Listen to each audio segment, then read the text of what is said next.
Il y a bien longtemps, dans une galaxie lointaine, très lointaine.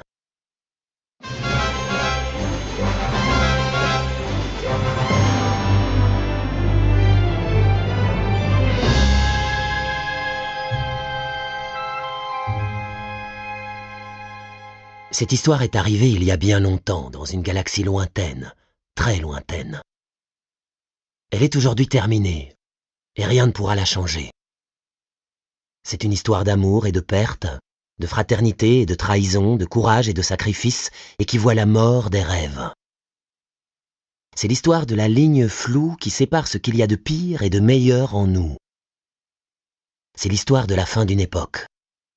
Et comme toutes les histoires, celle-ci recèle quelque chose d'étrange. Elle s'est déroulée si loin et il y a si longtemps qu'il n'existe pas de mots pour en définir le lieu ou la date. Et pourtant, en même temps, elle se passe ici et maintenant, alors que vous écoutez ces mots. Et c'est ainsi que s'achèvent 25 millénaires d'histoire. La corruption et la traîtrise ont eu raison de 1000 années de paix. Ce n'est pas seulement la fin d'une république, les ténèbres s'abattent sur la civilisation même. C'est le crépuscule des Jedi. La fin commence aujourd'hui.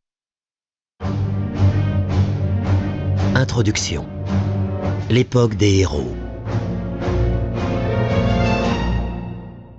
Les combats embrasent les cieux de Coruscant. Strié par les sillages entrecroisés des propulsions ioniques, le jour artificiel que répandent les miroirs orbitaux du monde capital est parcouru d'explosions stellaires. Dans l'atmosphère, une pluie de débris forme des entrelacs nébuleux. Le ciel nocturne est devenu une résille inextricable de traînées étincelantes, fines comme des cheveux, qui décrivent autour des planétoïdes des spirales erratiques tel un essaim de moustiques luminescents. Des hauteurs de Coruscant, avec son interminable paysage de toits, le spectacle peut paraître fabuleux. De l'intérieur, il en va tout autrement. Les moustiques sont les cônes de propulsion des chasseurs.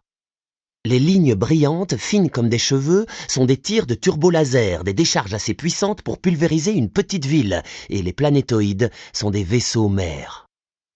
De l'intérieur, la bataille est une tempête de confusion et de panique, de rayons de particules ionisées filant le long de votre chasseur, si près que votre cockpit mugit comme une sirène éraillée. C'est le tumulte des vibrations remontant à travers les semelles de vos bottes, tandis que votre croiseur est touché par les missiles percutants et que meurent ceux avec qui vous vous êtes entraînés, avec qui vous avez partagé vos repas, avec qui vous avez ri et plaisanté. Vu de l'intérieur, le combat est un mélange de terreur, de désespoir et de la certitude écœurante que la galaxie tout entière essaie de vous tuer. Par-delà les vestiges de la République, les habitants de la galaxie regardent, abasourdis, horrifiés, les comptes rendus de la guerre sur l'Holonet. Tout le monde sait que l'affaire se présente mal. Tout le monde sait que chaque jour, un nombre sans cesse croissant de Jedi sont tués ou faits prisonniers, que la grande armée de la République est repoussée système après système. Mais là, c'est vraiment pire que tout. La République frappée au cœur? Coruscant attaquée? Comment est-ce possible? C'est un cauchemar et personne n'arrive à se réveiller. Sur l'Holonet, les habitants de la galaxie regardent en direct l'armée de droïdes séparatistes envahir le quartier du gouvernement. Les informations sont saturées d'images de soldats clones pliant devant les droïdes destroyers et impitoyablement massacrés jusque dans les salles du Sénat galactique. Un soupir de soulagement. Les soldats semblent repousser l'assaut. On se congratule et à travers toute la galaxie, les salons bruissent d'acclamations furtives alors que les forces séparatistes battent en retraite et se réfugient dans leurs barges de débarquement pour repartir en orbite. « Nous avons gagné !» se disent les habitants de la galaxie. « Nous les avons repoussés !» C'est alors que de nouvelles dépêches tombent. Au début, il ne s'agit que d'une rumeur. L'attaque n'était pas une invasion, absolument pas. Les séparatistes n'ont jamais essayé de s'emparer de la planète. C'était juste un raid éclair sur le Sénat proprement dit. Et le cauchemar redouble d'horreur. Le chancelier suprême a disparu. Palpatine, le sénateur de Naboo, l'homme le plus respecté de la galaxie, qui, par ses dons politiques exceptionnels, a réussi à préserver la cohésion de la République, Palpatine qui, par son intégrité et son courage, a révélé que les rumeurs de corruption au sein du Sénat n'étaient que de la propagande séparatiste. Palpatine qui, par son autorité charismatique, a donné à la République entière la volonté de poursuivre le combat. Palpatine est plus que respecté. Il est aimé. La seule rumeur de sa disparition est un coup de poignard pour tous les partisans de la République. Chacun le sait au fond de lui, dans son cœur, dans ses tripes, et jusque dans la moelle de ses os. Sans Palpatine, la République est perdue. Et voilà que la rumeur est confirmée. Et c'est plus grave que tout ce qu'on pouvait imaginer. Le chancelier suprême Palpatine a été capturé par les séparatistes. Pire encore, il est entre les mains du général Grievous. Or, Grievous n'est pas comme les autres chefs séparatistes. Nut Gunray est un fourbe vénal, mais c'est un Neimoïdien. Que pouvait-on attendre de lui sinon de la fourberie et de la vénalité? Pour le vice-roi de la Fédération du commerce, ce sont même des vertus. Poggle le Bref est archiduc des maîtres armuriers de Geonosis, la planète où la guerre a commencé. Il est calculateur et sans pitié, mais c'est un pragmatique, un rationnel. Le cœur politique de la Confédération séparatiste, le comte Dooku, est connu pour son intégrité et sa position de principe contre ce qu'il considère comme la corruption du Sénat. Si beaucoup pensent qu'il se trompe, chacun respecte le courage avec lequel il défend ses idées, même chimériques. Ce sont des durs, dangereux, impitoyables et agressifs. Mais le général Grievous est un monstre. Le commandant suprême des séparatistes est, par sa nature même, une abomination. Fusion de chair et de droïdes, et l'on dit que ces parties droïdes ont plus de compassion que ce qui lui reste d'éléments organiques. Cette créature à moitié vivante a tué des populations par milliers. Des planètes entières ont été calcinées sur son ordre. C'est le mauvais génie de la Confédération, l'architecte de ses victoires, le maître d'œuvre de ses atrocités. Et sa poigne d'acier s'est refermée sur Palpatine. Il a personnellement confirmé sa capture par un message transmis sur bande élargie depuis son croiseur de commandement posté au cœur de la bataille orbitale. Les habitants de toute la galaxie regardent, frémissent et prient le ciel de se réveiller rapidement de ce terrible cauchemar. Parce qu'ils savent ce qu'ils contemplent en direct sur l'holonet. C'est la mort de la République. Beaucoup fondent en larmes. D'autres s'empressent d'apporter un peu de réconfort à leurs maris, à leurs femmes, à leurs compagnons de ruche, leurs tribus ou leurs triades, aux fruits de leur chair et de leur sang, enfants, alevins ou jeunes mammifères. Mais étrangement, ils ne sont que quelques-uns de la jeune génération à ressentir un besoin de réconfort. Au contraire, c'est eux qui consolent leurs aînés. D'un bout à l'autre de la République, le message de la jeunesse, qu'il soit exprimé en mots, en phéromones, par pulsations magnétiques, nœuds de tentacules ou télépathie mentale, est le même. Ne vous en faites pas. Tout ira bien. Anakin et Obi-Wan vont arriver. Ils disent cela comme si leur nom seul pouvait accomplir des miracles. Anakin et Obi-Wan. Kenobi et Skywalker. Depuis le début de la guerre des clones, il y a 3 ans, Kenobi et Skywalker retentissent comme un seul et même mot. Ils sont partout. En retransmettant leurs exploits, l'holonet en a fait les plus célèbres Jedi de la galaxie. La jeunesse tout entière connaît leur nom. C'est tous deux, suit leur prouesse comme s'il s'agissait de sportifs de haut niveau et non de guerriers menant un combat désespéré pour sauver la civilisation. Même les adultes sont conquis. D'un bout à l'autre de la galaxie, il n'est pas rare de voir un parent exaspéré demander à un gamin qui fait l'intéressant « Alors, pour qui tu te prends, pour Kenobi ou Skywalker ?» Kenobi préfère les discours au combat, mais quand il faut se battre, rares sont ceux qui lui arrivent à la cheville. Skywalker, lui, est un champion d'audace. Son énergie, sa vaillance et sa chance stupéfiante complètent parfaitement l'équilibre et la force tranquille de Kenobi. Ensemble, ils forment le marteau-pilon Jedi qui a écrasé l'infestation séparatiste sur une multitude de mondes. La jeunesse qui observe les combats dans le ciel de Coruscant le sait bien. Le jour où Anakin et Obi-Wan viendront, ces vils séparatistes regretteront de ne pas être restés au lit. Mais les adultes savent à quoi s'en tenir, évidemment. Ce sont des adultes.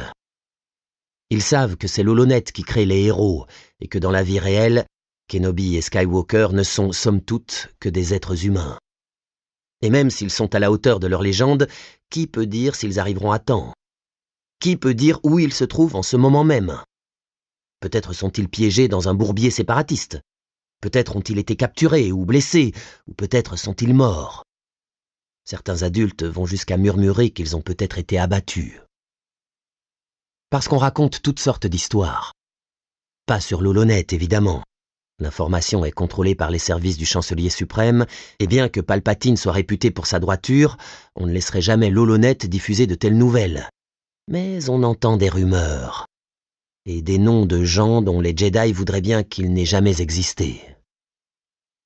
Sora Bulk, Depa Billaba, autant de Jedi qui ont succombé aux forces des ténèbres, qui ont rejoint les séparatistes, ou pire, qui ont massacré des civils et peut-être même leurs propres frères.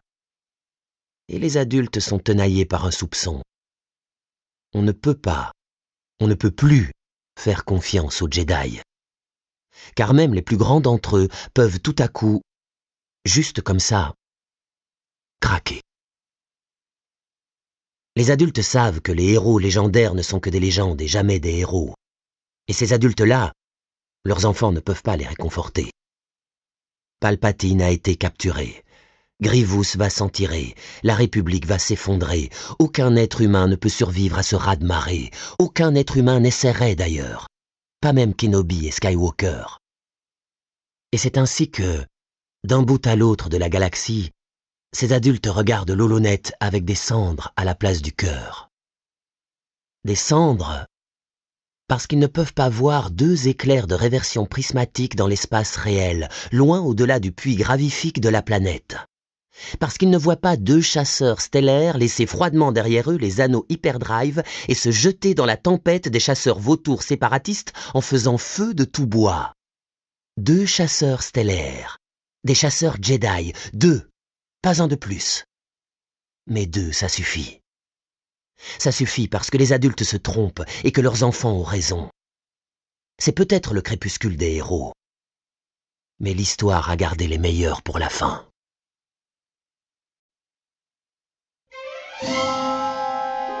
Première partie, la victoire. L'obscurité est généreuse. Son premier cadeau est qu'elle masque tout. Votre vrai visage est dans le noir, sous votre peau, votre vrai cœur reste dans l'ombre, tout au fond. Mais ce que l'obscurité masque le plus, ce n'est pas votre vérité secrète. C'est la vérité des autres. L'obscurité vous protège de ce que vous ne voulez surtout pas connaître. Son deuxième cadeau consiste à vous maintenir dans une illusion rassurante. C'est la douce étreinte du rêve dans l'abandon de la nuit.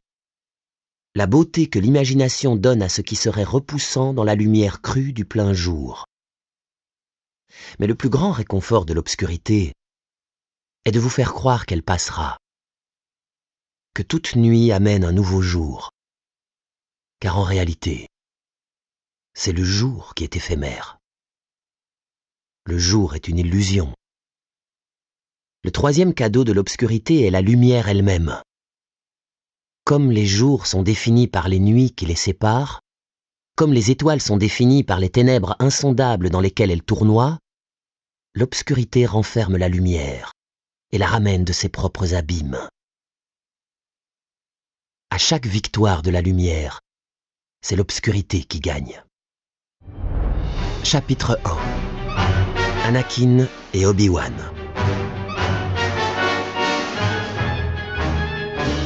Des canons antichasseurs jetaient des éclairs de toutes parts dans l'espace autour de lui. Au rugissement de ses propulseurs subluminiques s'ajoutaient le grondement et les vibrations de son cockpit ébranlé par les décharges de turbolaser qu'émettaient les vaisseaux de la capitale. Parfois, dans sa plongée tourbillonnante et hurlante à travers le nuage de la bataille, il frôlait les explosions de si près que l'onde de choc menaçait de disloquer son chasseur. Chaque fois qu'il se cognait la tête contre les montants de son siège, Obi-Wan Kenobi enviait les clones. Eux, au moins, avaient des casques. « R4, dit-il sur le canal interne. Tu ne peux rien faire avec les commandes inertielles ? Abrité sous l'aile gauche de son chasseur, le droïde siffla quelque chose. Obi-Wan se dit avec un soupçon de méfiance que ça ressemblait bien à une excuse humaine, et il se renfrogna. R4-P17 avait passé beaucoup trop de temps avec R2-D2, l'astromécano excentrique d'Anakin, et il avait pris toutes ses mauvaises habitudes.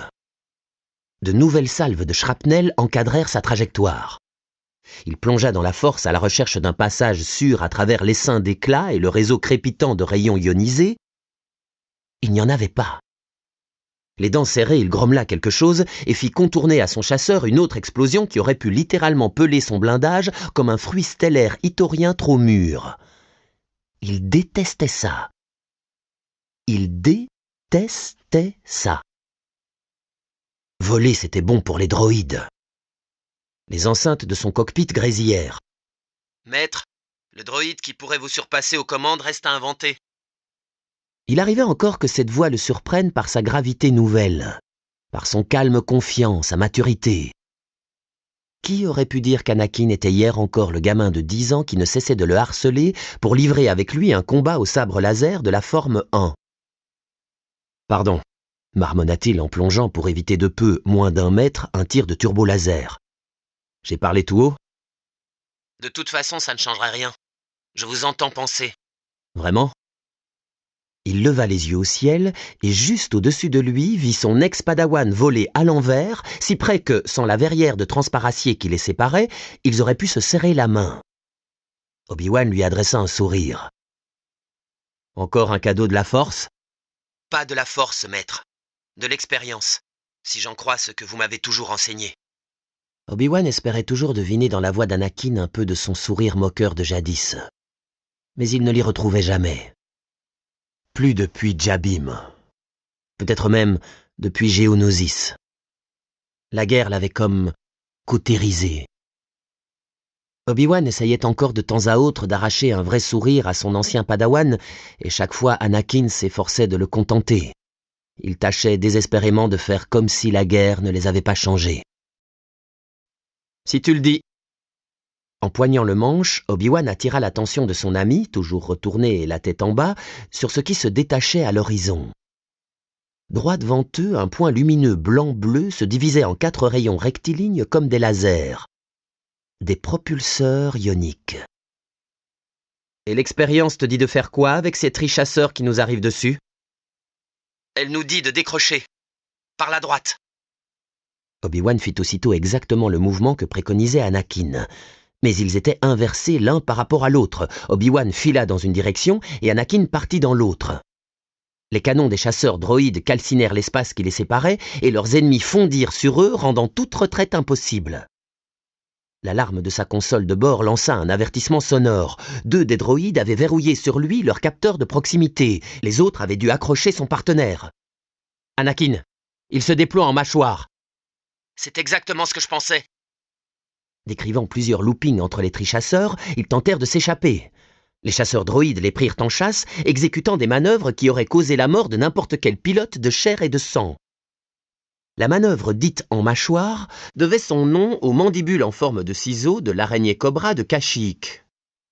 Lorsque les droïdes se rapprochant à toute vitesse les serrèrent de près, leurs tirs zébrant l'espace de tous les côtés, les 2 Jedi firent décrire à leur vaisseau une série de tonneaux parfaitement symétriques qui les envoyèrent de part et d'autre d'un gigantesque croiseur de la République. Pour de simples pilotes humains, cela aurait été une manœuvre suicidaire. Le temps d'apercevoir le chasseur de votre partenaire qui fonce dans votre direction à une fraction respectable de la vitesse de la lumière, et il est déjà trop tard pour que vos réflexes humains puissent réagir. Mais ces pilotes étaient loin d'être de simples humains.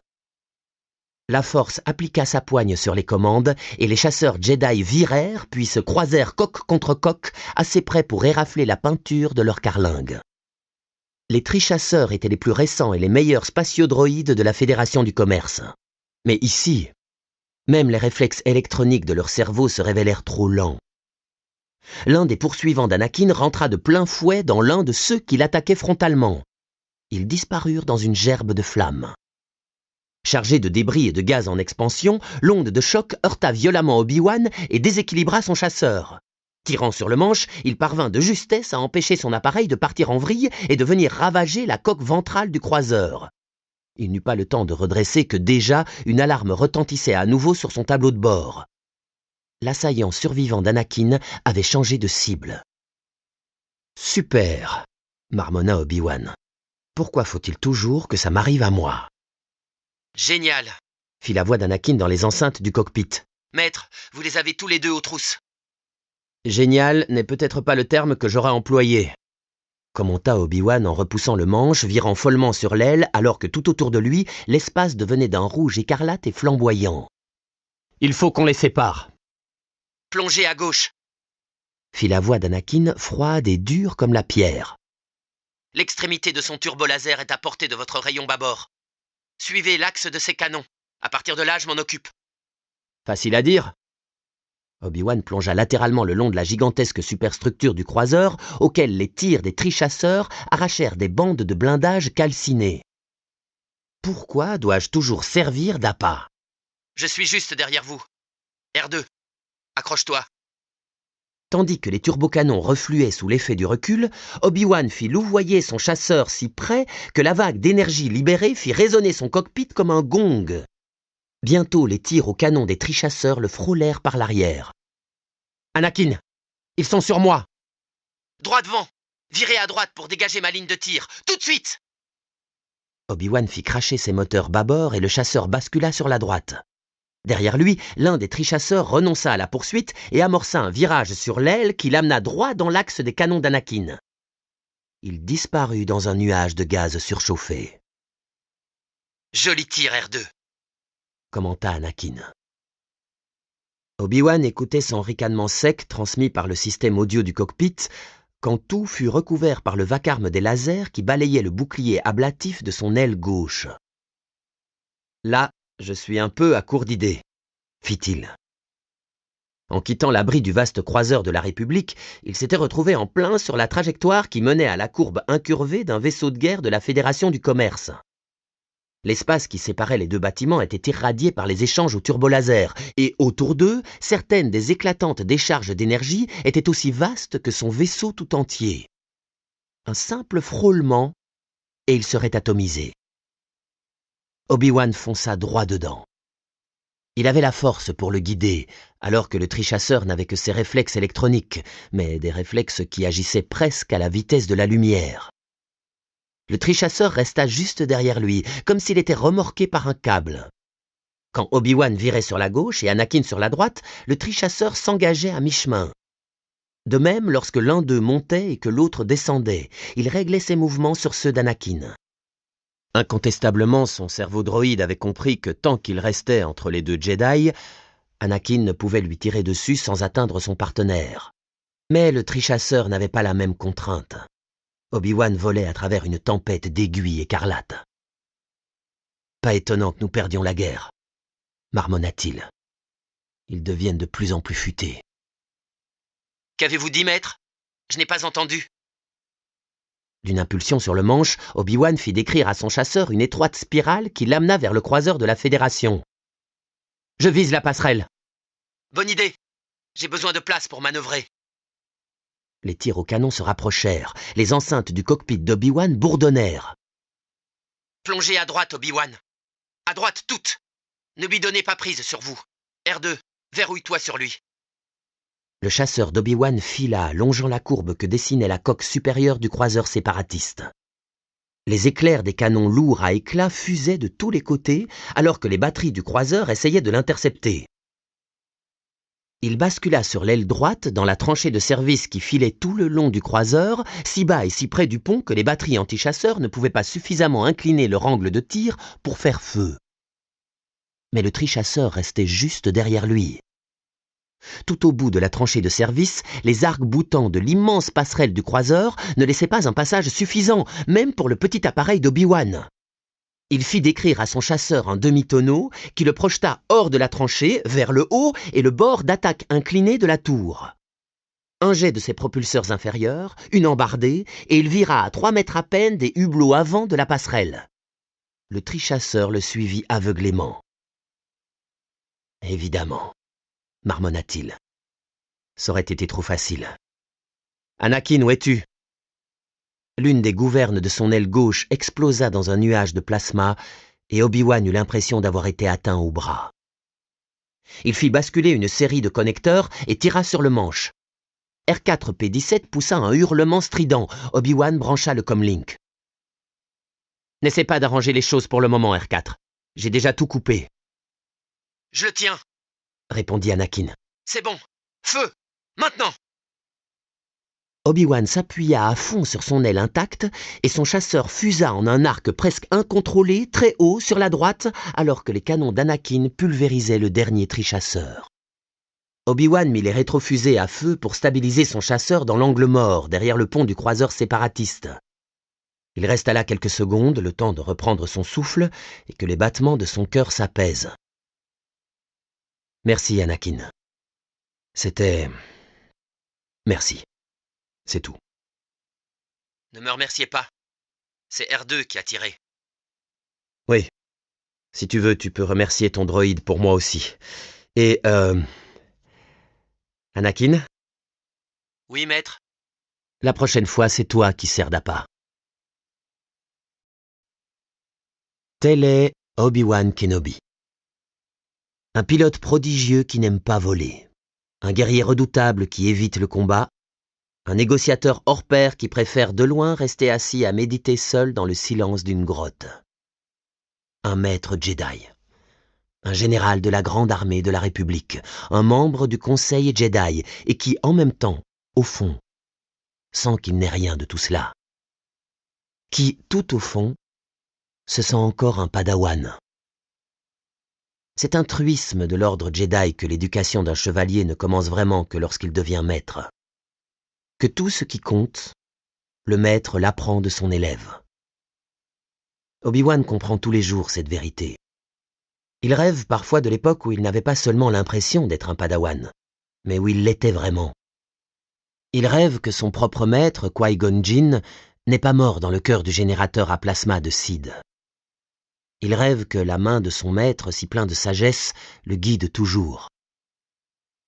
Mais la mort de Qui-Gon est désormais une vieille douleur, une douleur qu'il a appris à gérer. Un Jedi ne se cramponne pas au passé. Et puis, Obi-Wan Kenobi sait aussi que s'il n'avait pas été le maître d'Anakin Skywalker, il aurait été un homme différent. Il lui aurait manqué quelque chose. Anakin lui a tellement appris. Et Obi-Wan retrouve tellement de Qui-Gon en Anakin que parfois son cœur se serre. Par exemple, ce sens de l'action et ce total mépris des règles qu'Anakin a hérité de Qui-Gon.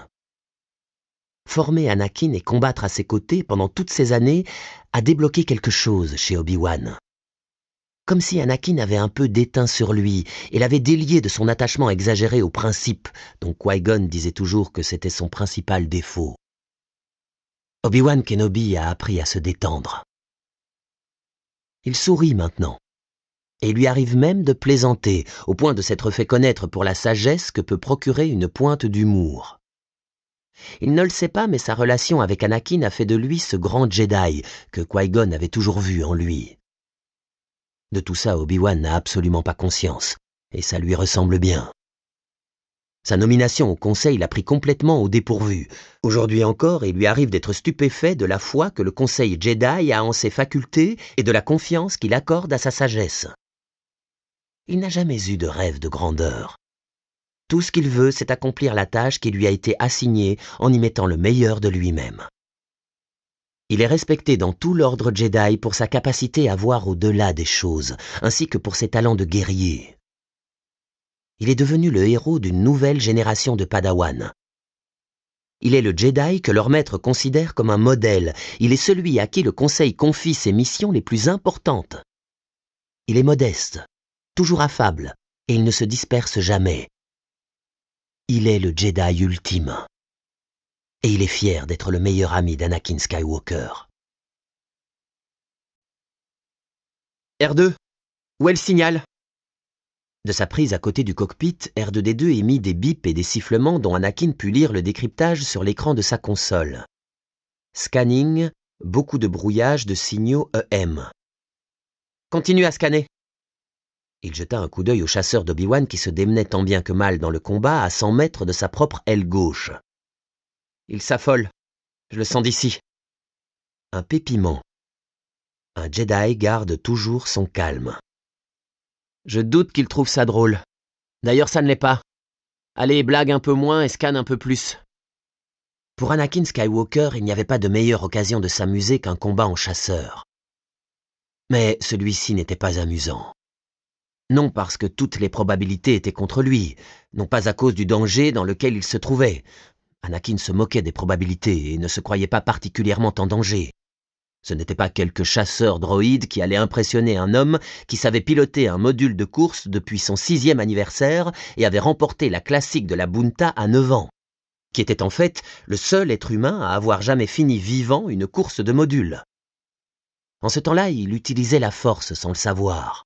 Il croyait que la force était une chose qu'il avait en lui, une simple sensation, une impression, un instinct, un enchaînement d'astucieuses déductions qui le faisait se lancer dans des manœuvres que d'autres pilotes n'auraient jamais tentées. Mais maintenant, il pouvait puiser dans la force et sentir son action à travers l'espace de Coruscant, comme si la bataille tout entière se déroulait dans sa propre tête. Son chasseur devenait sa chair, les pulsations de ses moteurs le battement de son propre cœur. Quand il volait, il arrivait à oublier son esclavage, sa mère, Geonosis et Jabim, Argonar et Moonilinst, et tous les malheurs de cette guerre sans merci. Il oubliait à peu près tout ce qu'on lui avait fait. Et tout ce qu'il avait fait. Aussi longtemps que le combat ferait rage autour de lui, il pourrait même écarter le feu stellaire de son amour pour la femme qui était restée à l'attendre sur le monde en dessous de lui. La femme dont le souffle était l'air qu'il respirait, dont les battements du cœur étaient sa seule musique, dont le visage était la seule beauté que ses yeux contempleraient jamais. Il pouvait écarter tout ça parce qu'il était un Jedi. Parce que le moment était venu de faire un travail de Jedi. Mais aujourd'hui, c'était différent. Aujourd'hui, il ne s'agissait pas d'éviter des lasers et de pulvériser des droïdes. Aujourd'hui, la vie de l'homme qui aurait pu être son père était en jeu. Un homme qui pouvait mourir si Anakin n'arrivait pas à temps. Et jadis, il était déjà arrivé en retard. Monocorde étendu, la voix d'Obi-Wan lui parvint dans les enceintes du cockpit. Ton droïde a été touché? R4 est HS. Je pense que ce dernier tir a grillé son motivateur. Anakin visualisait exactement l'expression que devait arborer le visage de son ancien maître. Un masque de calme démenti par une mâchoire tellement crispée que lorsqu'il parlait, c'est à peine si sa bouche remuait. « Ne vous en faites pas, maître. Si la balise du chancelier est activée, R2 la localisera. Vous ne vous êtes jamais demandé comment nous retrouverions le chancelier si... » Non, fit Obi-Wan avec une certitude absolue. « Nous n'avons aucun besoin d'envisager ça. Tant que le possible n'est pas réel, il n'est qu'une distraction. Ne pense pas à ce qui pourrait être, mais à ce qui est. » Anakin dut se retenir pour ne pas rappeler à Obi-Wan qu'il n'était plus un padawan. « J'aurais dû être là, » dit-il entre ses dents. « Je vous l'avais bien dit, j'aurais dû être là. » Anakin, il était protégé par Stas Ali et Shaak Ti. Si 2 maîtres n'ont pu empêcher ça, crois-tu que tu y seras arrivé? Stas Ali est intelligent et courageux, et Shaak Ti est la Jedi la plus astucieuse que j'ai jamais rencontrée. Elle m'a même appris quelques trucs à moi. Anakin supposa qu'il devait être impressionné. « Mais le général Grievous... » Maître Ti a déjà eu affaire à lui auparavant, Anakin. Après Moonilinst. Elle n'est pas seulement rusée et expérimentée, elle est aussi très capable. On n'accorde pas les sièges au Conseil Jedi pour faire plaisir à ses amis. Ça, j'avais remarqué. Il en resta là. Le cœur d'un combat spatial n'était pas l'endroit idéal pour aborder ce sujet particulièrement sensible. Membre du Conseil ou non, si seulement il avait été là à la place de Shaak Ti et de Stas Ali, le chancelier Palpatine serait chez lui, sain et sauf. Au lieu de cela, on avait envoyé Anakin faire le tour de la bordure extérieure pendant des mois comme un pauvre padawan de seconde zone. Enfin, pour sa protection, Palpatine pouvait compter sur des Jedi intelligents et rusés. Intelligents et rusés. Il aurait pu éliminer 10 Jedi intelligents et rusés sans dégainer son sabre laser. Mais il était trop intelligent et rusé pour le dire. Reste avec nous, Anakin. Concentre-toi. Bien reçu, maître, répondit sèchement Anakin. Je me concentre. R2D2 gazouilla quelque chose et Anakin vérifia l'écran de sa console. On le tient, maître. Le croiseur, droit devant. C'est le vaisseau amiral de Grievous. La main invisible. Anakin, il y a des dizaines de croiseurs droit devant. C'est celui qui grouille de chasseurs vautours. Les chasseurs vautours accrochés aux vastes courbes du croiseur de la Fédération d'où provenait le signal de Palpatine dessinaient des ondes étrangement vivantes. De loin, on aurait dit une sorte de prédateur marin métallique hérissé d'un foisonnement de bernacles aldéraniennes. Celui-là, un jeu d'enfant, commenta Obi-Wan d'un ton impassible. Anakin aurait juré entendre un spasme contracter l'estomac de son maître. Des chasseurs vautours s'arrachèrent alors aux croiseurs, se laissèrent tomber vers les deux Jedi et mirent leurs moteurs à feu. Un jeu d'enfant ? Pas sûr, mais ça promet d'être amusant, dit-il pour asticoter Obi-Wan, histoire de le décoincer un peu. Si j'en pulvérise 2 pour chacun de ceux que vous détruirez, vous me payerez à déjeuner chez Dex. R2 tiendra le score. Anakin. Bon, à dîner si vous préférez. Et je vous promets d'empêcher R2 de tricher. Pas de pari, Anakin. Cette fois, l'enjeu est trop important. C'était exactement le ton qu'Anakin attendait. Un ton de légère réprimande, limite moralisateur. Obi-Wan retrouvait la forme. Dis à ton droïde d'envoyer un rapport par faisceau concentré au temple, et envoie un appel à tous les chasseurs Jedi. On va l'encercler. J'y serai bien avant vous. Mais quand il vérifia les données de son comlink, il secoua la tête. Il y a encore trop d'EM. R2 ne pourra pas atteindre le temple. Je pense que si on arrive à se parler, c'est juste parce qu'on est pratiquement côte à côte. Et les balises Jedi ? Anakin sentit son estomac se nouer, mais réussit à répondre d'un ton serein. Calmez votre joie, maître. On est peut-être les 2 seuls Jedi dans le secteur. Alors il faudra faire avec. On passe sur le canal des chasseurs clones. Anakin régla son comlink sur la nouvelle fréquence, juste à temps pour entendre Obi-Wan demander. Oddball, vous me recevez ? On a besoin d'aide. Oddball était le capitaine des clones. Je vous reçois, Red Leader. Le micro intégré à son casque ôtait toute humanité à sa voix. Notez ma position et mettez-vous en formation derrière moi. On engage le combat. C'est comme si c'était fait. Sur les écrans, les chasseurs droïdes avaient disparu de la zone de combat, mais R2-D2 les suivait à la trace sur son scanner. Anakin changea de prise sur la commande manuelle de son chasseur. 10 vautours en approche. En haut, à gauche de mon écran. Et d'autres derrière. Je les ai. Anakin, attends. Le croiseur. Les boucliers des soutes viennent de s'éclipser. Je vois 4, non, 6 appareils. La voix d'Obi-Wan devint stridente. Des trichasseurs. Et ils arrivent à toute vitesse. Le sourire d'Anakin se crispa. Les choses sérieuses allaient commencer. Les trichasseurs d'abord, maître. Les vautours attendront. D'accord. Range-toi sur la droite et passe derrière moi. On va les prendre de biais. Laissez Obi-Wan passer devant. Avec une gouverne gauche endommagée et une unité air à moitié hors d'usage, alors que la vie de Palpatine était en jeu, même pas en rêve. Négatif, répondit Anakin. Je fais le tour et je vous rejoins par l'autre côté. Du calme, Anakin. Attends Oddball et l'unité 7. Il entendait la frustration dans la voix d'Obi-Wan alors qu'il envoyait une impulsion sur les subliminiques de son chasseur et fonçait vers l'avant. Décidément, son ex-maître ne pouvait pas s'empêcher de lui donner des ordres. Pourtant, Anakin n'avait jamais été du genre à obéir aux ordres, pas plus à ceux d'Obi-Wan qu'à ceux de quiconque. Désolé d'être en retard.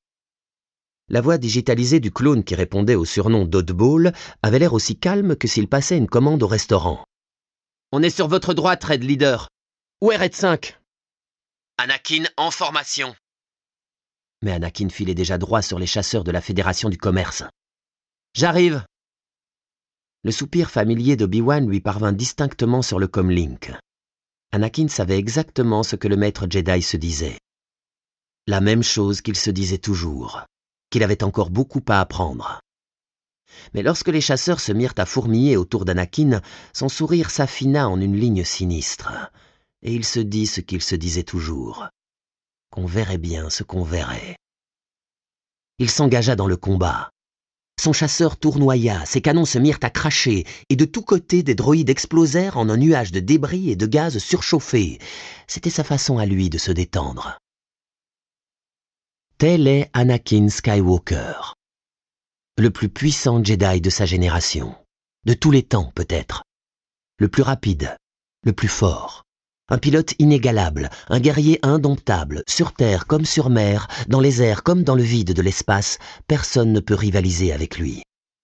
Et non seulement il a la puissance et l'habileté, mais il a aussi du panache, cette rare et inestimable alliance d'audace et de grâce. Il est le meilleur dans tout ce qu'il fait, le meilleur qu'il y ait jamais eu. Et il le sait. Sur l'Olonette, on l'a baptisé le héros sans peur. Pourquoi pas? Que pourrait-il craindre? À part cette peur qu'il habite et érode les murailles érigées autour de son cœur. Anakin pense parfois à la menace qui lui ronge le cœur comme à un dragon. Sur Tatooine, les enfants se racontent des histoires de dragons vivant dans les soleils. Ils disent que les petits cousins de ces dragons vivent dans les réacteurs à fusion qui donnent leur énergie à tout ce qui bouge, des vaisseaux stellaires aux modules de course. Mais la peur d'Anakin est une autre espèce de dragon. Un dragon à sang froid, un dragon d'une espèce morte. Ou presque. Il était depuis peu le padawan d'Obi-Wan, il y a déjà tant d'années, lorsqu'une banale mission les avait conduits dans un système mort. Un système d'une ancienneté si incommensurable que son étoile s'était depuis longtemps changée en une naine glacée de métaux rares hyper compactés dont la température descendait à une fraction de degré du zéro absolu. Anakin ne se souvenait pas de ce que cette mission avait pu être. Mais il n'avait jamais oublié cette étoile morte. Elle l'avait transi de peur. Les étoiles peuvent mourir ? C'est la manière d'être de l'univers, ce qui est une autre façon de désigner le pouvoir de la force, avait répondu Obi-Wan. Tout meurt. Avec le temps, même les étoiles se consument. C'est pour ça que les Jedi n'ont pas d'attache. Tout passe. S'attacher à quelque chose ou à quelqu'un au-delà de son temps, c'est se condamner à opposer ses désirs égoïstes à la force. C'est un chemin qui n'amène que du malheur, Anakin. Les Jedi ne suivent pas cette voie. Voilà le genre de peur qui habite Anakin Skywalker. Le dragon de cette étoile morte. Il a dans le cœur une vieille voix froide et morte qui murmure « Tout meurt ». Le jour, il ne l'entend pas. Un combat, une mission, un simple rapport devant le Conseil Jedi lui fait même oublier qu'elle est là. Mais la nuit, les murs qu'il a érigés commencent parfois à se déliter. Il arrive qu'ils se fissurent. La nuit, le dragon de l'étoile morte s'insinue dans les fissures et rampe jusqu'à son cerveau pour lui ronger l'intérieur du crâne. Le dragon murmure ce qu'Anakin a perdu, et ce qu'il perdra encore. Le dragon lui rappelle toutes les nuits comment il a tenu sa mère mourante dans ses bras, comment elle a brûlé ses dernières forces pour lui dire « Je savais que tu reviendrais me chercher, Anakin ». Le dragon lui rappelle toutes les nuits qu'un jour il perdra Obi-Wan, qu'il perdra Padmé, ou qu'ils se perdront. Tout meurt, Anakin Skywalker. Même les étoiles se consument. Tout ce qu'il peut opposer à ces murmures, ce sont les souvenirs qu'il garde de la voix d'Obi-Wan ou de Yoda. Et parfois il n'arrive même pas à s'en souvenir. Tout meurt. Parfois il n'arrive même pas à y penser. Mais pour le moment il n'a pas le choix. L'homme au secours duquel il vole est un ami si proche qu'il n'aurait jamais espéré en avoir un comme ça un jour. C'est ce qui fait vibrer sa voix quand il essaie de plaisanter. C'est ce qui crispe ses lèvres et réveille la cicatrice brûlante qu'il a sur la tempe droite. Le chancelier suprême a toujours été proche d'Anakin. Toujours là, attentif, prêt à lui donner un conseil ou à lui proposer généreusement son aide, à lui offrir son écoute attentive et à faire preuve d'un amour inconditionnel et bienveillant, à l'accepter exactement pour ce qu'il est. Une connivence comme Anakin n'en obtiendrait jamais d'un autre Jedi, pas même d'Obi-Wan. Anakin peut dire à Palpatine des choses qui ne lui viendraient jamais à l'idée de raconter à son maître. Des choses qu'il ne raconterait même pas à Padmé. Et voilà que le chancelier suprême est dans le plus grand danger. Anakin vole vers lui, malgré la terreur qui lui glace le sang. Parce que ce qui en fait un véritable héros, ce n'est pas la façon dont l'holonet parle de lui, mais c'est justement ça. Anakin n'ignore pas la peur. Il est plus fort qu'elle. Il regarde le dragon droit dans les yeux et il ne ralentit même pas. Si quelqu'un peut sauver Palpatine, c'est bien Anakin. Non content d'être déjà le meilleur, il s'améliore encore. Mais emprisonné derrière les murailles de son cœur, le dragon de sa peur n'en finit pas d'enrouler ses anneaux, de se tortiller et de siffler. Et sa vraie peur, dans un univers où tout jusqu'aux étoiles peut mourir, c'est que, même s'il est le meilleur, il ne soit jamais assez bon. Le chasseur d'Obi-Wan fit une embardée. Anakin fila à ses côtés et utilisa ses fusées directionnelles pour esquisser une embardée oblique. Il fit un tête-à-queue pour pulvériser les derniers trichasseurs qui le pourchassaient. Il ne restait plus maintenant que les chasseurs vautours. Beaucoup de chasseurs vautours. « Vous avez apprécié, maître ?» « Très joli », répondit Obi-Wan en mitraillant de ses canons à plasma un chasseur vautour qui plongeait sur lui.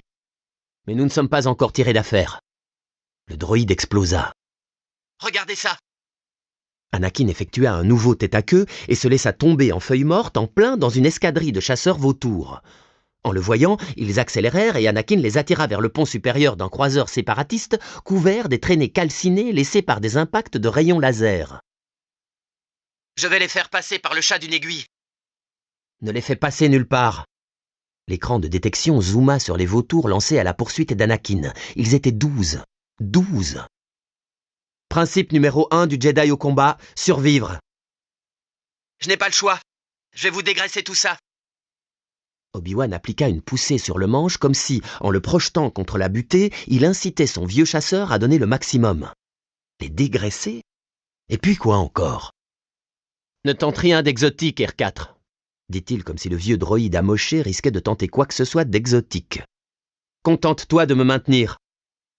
Obi-Wan puisa dans la force et sentit sa décharge. À mon commandement, décroche par la gauche. Allez! Avec la gouverne de son aile gauche sectionnée, son décrochement vers la gauche aboutit à une spirale serrée qui amena l'axe de ses armes laser sur la trajectoire de 4 vautours. Flash, flash, flash, flash! Et ils disparurent tous les 4. Il vola à travers les nuages de plasma embrasés. Il n'avait pas de temps à perdre. Anakin en avait encore 8 aux trousses. Et qu'est-ce que c'était que ça? Obi-Wan fronça les sourcils. Le croiseur avait un air familier. Le chat d'une aiguille, se dit-il. Oh non. Par pitié. Faites que ce soit une blague. Le chasseur d'Anakin passa juste à quelques mètres de la coque supérieure du croiseur. Les tirs d'armes des chasseurs vautours qui fondaient sur lui arrachaient des fragments au blindage du croiseur. « C'est bon, R2. Où est cette tranchée ?» Son écran avant affichait un diagramme figurant la coque du croiseur. Droit devant se trouvait la tranchée dans laquelle Obi-Wan avait attiré le chasseur qu'il avait abattu. Anakin effectua un virage serré qui l'amena à passer couché sur le côté au-dessus du bord en contrebas.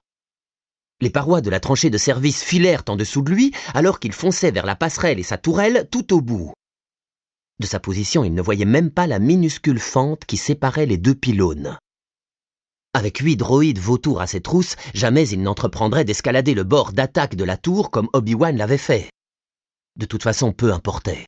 Il n'en avait pas l'intention. Son comlink vibra. « N'essaie même pas, Anakin. C'est trop étroit. Trop étroit pour vous, peut-être. » « Je vais y arriver. » R2-D2 protesta d'un chuintement fébrile. Il était d'accord avec Obi-Wan. « Du calme, R2, » dit Anakin. « Nous l'avons déjà fait. » Ces mots furent salués par un tir de barrage qui heurta les structures des contreforts devant lui. Il était trop tard pour changer d'avis. C'était parti. Ou il faisait passer son chasseur à travers, ou il était mort. Ce dont pour le moment il se moquait étrangement. « Utilise la force. » Obi-Wan semblait inquiet. « Pense que tu passes à travers et le vaisseau suivra. » « Qu'est-ce que vous croyez que je vais faire? Que je vais fermer les yeux et me mettre à siffloter? marmonna Anakin in petto avant d'ajouter tout haut. Bien reçu. Phase pensée amorcée. R2D2 poussa un piaulement aussi terrifié que pouvait le permettre le synthétiseur vocal d'un droïde. Vives comme des araignées affolées, des lettres lumineuses défilèrent sur le lecteur d'Anakin. Stop, stop, stop. Anakin eut un sourire. Il avait eu une mauvaise idée. Obi-Wan ne put que regarder bouche bée le chasseur d'Anakin basculer sur le côté et effleurer les rebords de la faille à 2 centimètres de distance. Un instant, il s'attendit que l'un des montants arrache le dôme de R2. Les droïdes vautours essayèrent de le suivre, mais ils étaient juste un peu trop larges. Lorsque les 2 premiers vautours s'écrasèrent, Obi-Wan arma ses canons et les inclina pour leur faire effectuer un balayage vers le bas. Les manœuvres d'esquive préprogrammées dans le cerveau des droïdes vautours leur firent éviter les lasers d'Obi-Wan et se jeter droit dans la boule de feu qui les attendait devant les pylônes. Obi-Wan regarda vers le haut et vit qu'Anakin remontait, s'éloignant du croiseur avec un rapide battement d'ailes pour saluer sa victoire. Obi-Wan l'imita, sans toutefois ce petit mouvement d'ailes triomphant. « Je vous accorde les 4 premiers, » fit Anakin sur le comlink. « mais les 8 autres sont à moi. » Anakin. « D'accord, on partage. » Comme ils laissaient le croiseur derrière eux, leurs capteurs localisèrent l'unité 7 droit devant. Enchaînant les loopings, les pilotes clones étaient engagés dans un combat implacable, si âpre que les traînées ionisées de leur sillage dessinaient une sorte de pelote étincelante. « Oddball a des problèmes. Il faut que j'aille l'aider. »« Ne fais pas ça. Il accomplit sa tâche, nous avons la nôtre. »« Maître, ils sont en train de se faire dévorer tout cru. » Chacun d'eux serait heureux de donner sa vie pour sauver celle de Palpatine. Tu préférerais échanger la vie de Palpatine contre la leur ? Non. Non, bien sûr que non, mais... Anakin, je comprends. Tu veux sauver tout le monde, comme toujours, mais ce n'est pas possible. Ne remuez pas le couteau dans la plaie, répondit Anakin d'une voix tendue. File vers le vaisseau amiral. Sans attendre de réponse, Obi-Wan cibla le bâtiment et fonça à la poussée maximale. La cicatrice en forme de croix qu'Anakin avait près de l'œil blêmit alors qu'il faisait virer son chasseur pour le suivre. Obi-Wan avait raison. Il avait presque toujours raison. Tu ne peux pas sauver tout le monde. Le corps de sa mère brisé, ensanglanté dans ses bras. Ses yeux bouffis qu'elle s'efforçait d'ouvrir. L'effleurement de ses pauvres lèvres tuméfiées. Je savais que tu reviendrais me chercher. Tu m'as tellement manqué. Voilà ce que c'était que de ne pas être assez bon. Ça pouvait arriver n'importe quand, n'importe où. Il suffisait de quelques minutes de retard, de quelques minutes d'inattention, d'une légère faiblesse. N'importe où. N'importe quand. Mais pas ici. Pas maintenant. Il obligea le visage de sa mère à retourner sous la surface de sa conscience. Il était temps de se remettre au travail. Ils foncèrent dans la bataille, esquivant les éclairs et les rayons turbo-laser, frôlant les croiseurs pour s'abriter des capteurs des chasseurs droïdes. Ils n'étaient qu'à quelques dizaines de kilomètres du vaisseau amiral quand 2 trichasseurs leur coupèrent la route en les mitraillant. L'écran radar d'Anakin se mit à flasher et R2D2 lança un avertissement strident. « Des missiles !» Il ne s'en faisait pas pour lui-même. Les 2 qu'il avait aux trousses venaient vers lui en un parfait tandem. Les missiles n'avaient pas les cerveaux sophistiqués des chasseurs droïdes.